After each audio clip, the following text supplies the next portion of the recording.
Okay, Dr. Barth, please discuss the aging population and its impact on the economy. We've had a tremendous increase in the length of time that people live here in Alabama and the United States. At the turn of the 1900s, when we went from the late 1800s to early 1900s, people were living on average roughly 50 years. It turns out today people are living closer to 80 years. That's a 30-year increase in life expectancy. The problem that it creates with people living much longer is they're going to have to set aside more funds for the retirements.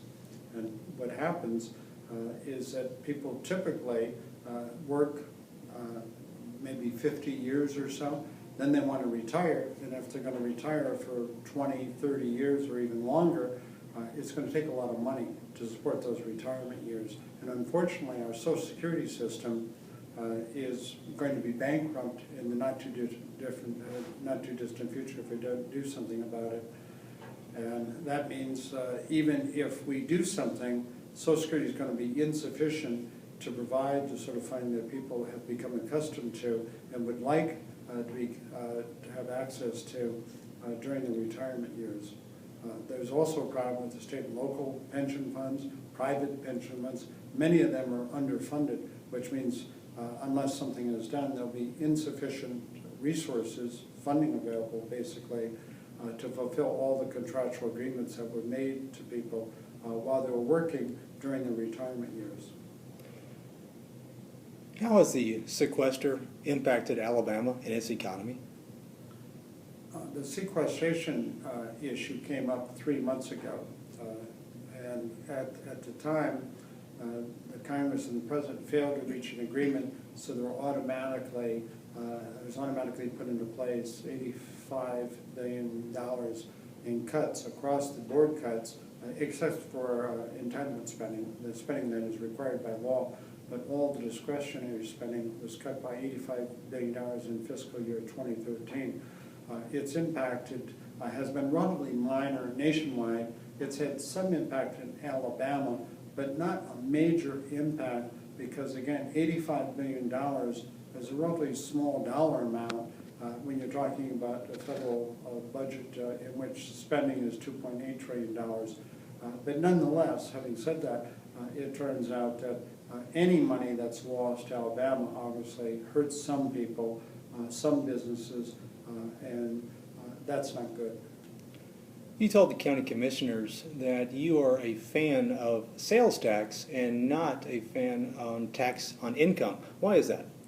I'm in favor of a less complicated tax system, and I'm in favor of what's called a consumption tax. Some people might refer to it as a sales tax, but it's not the ordinary sales tax that we think about. It's one in which you don't tax income, because when you tax income, which we do, you're taxing both saving and consumption. So what you want to do is tax consumption. That's when people actually are consuming goods and services, not the saving that takes place. Because saving is important because it flows into businesses and generates investment in building plant equipment and also enables businesses to hire more people. So we have had a problem in this country with too little saving, too much consumption. So if we tax consumption, we're basically going to be discouraging people from consuming as much, but at the same time not taxing the saving, which we do when we tax income. We're taxing both consumption and saving. You mentioned this morning that the recession took a bigger toll on the Alabama economy compared to some of the other states across the nation. Why is that? That's because we didn't have the sort of industries in place that basically would support Alabama as compared to the same degree as compared to some other states, such as the automobile industry was hurt during the severe recession. It's beginning to come back, which has helped Alabama grow, but we weren't producing the sort of goods and services that were in as great a demand as compared to some other states' production of goods and services. So we also, compared to some other states, had a substantial problem with in the housing sector. Housing deteriorated, again, not as bad as some other states, but not as well as other states at the same time.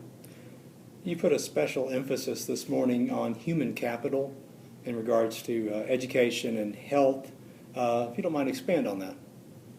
Human capital is the most important asset in any country. It's the people. It's not the buildings. It's not the roads. It's not the land. If you have human capital, that is people that are healthy and educated and have the skills in a modern economy, that's going to generate economic output and create jobs. That's what's really important. The best investment people can make is in their children. When children get the right sort of education and they have the right skills in a modern economy and they're healthy, they can be productive at the same time. More productive than if children don't get a good education, don't have good skills, and basically have health problems such as being obese or overweight. We know from all the studies been done, the most productive people, the people who contribute most to the economy, are those people with the right skills for a modern economy. What we have is really a mismatch between skills and jobs today. It's not so much merely an unemployment problem. We have a lot of jobs that are going to go unfulfilled because of the fact there aren't the people right skills for those jobs, and I'm talking about a modern economy.